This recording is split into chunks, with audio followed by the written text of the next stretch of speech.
Hey YouTubers, this is going to be a video for a Glock Model 23. I didn't want to really make this video because there are so many other great videos out there with the Glock 23.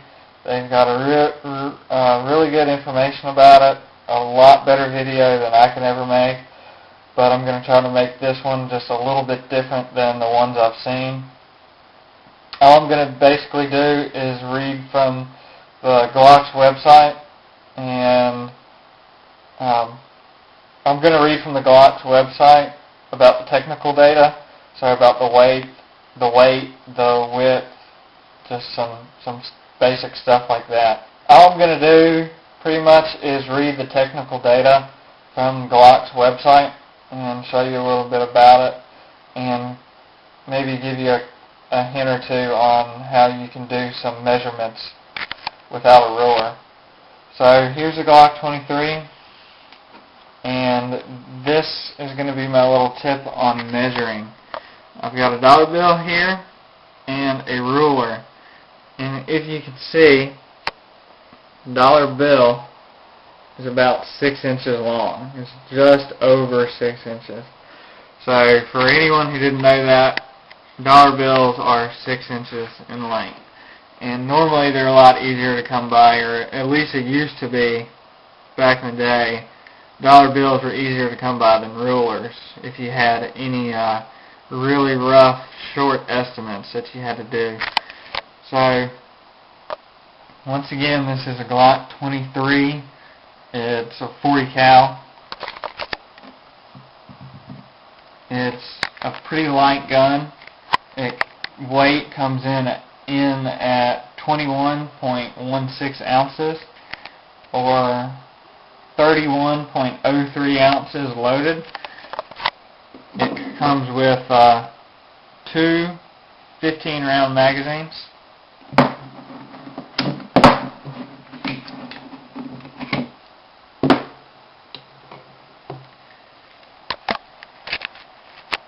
And something else about this gun, I've never had any problems with it.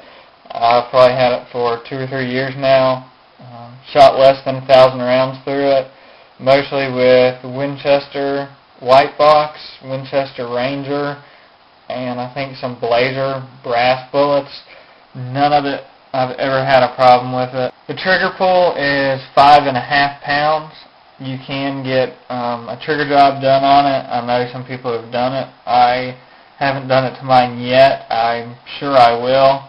I think it costs around $20, maybe $25, to get I think it's a 2.5 pound spring on it. But from what I've heard, once you start shooting it, you know, when you buy it, it's 5.5 pounds, and then it drops to about 5. I don't know if this is true or not. So once you get the 2.5 pound spring put on it, then it should drop down to 2 pounds.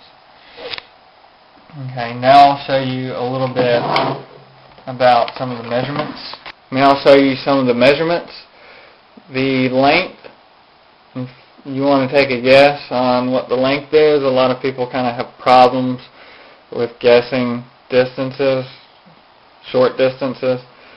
You think it's over or under 6 inches.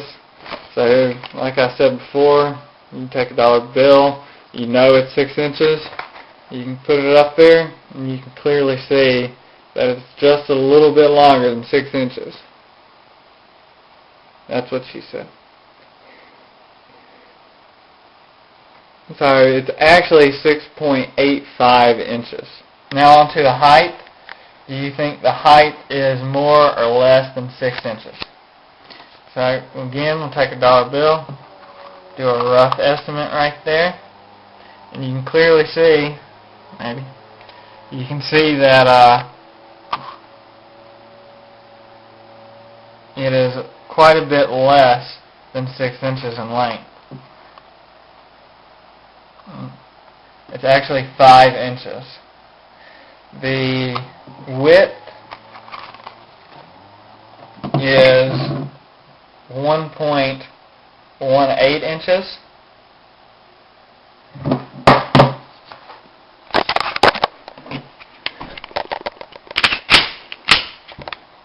And the barrel length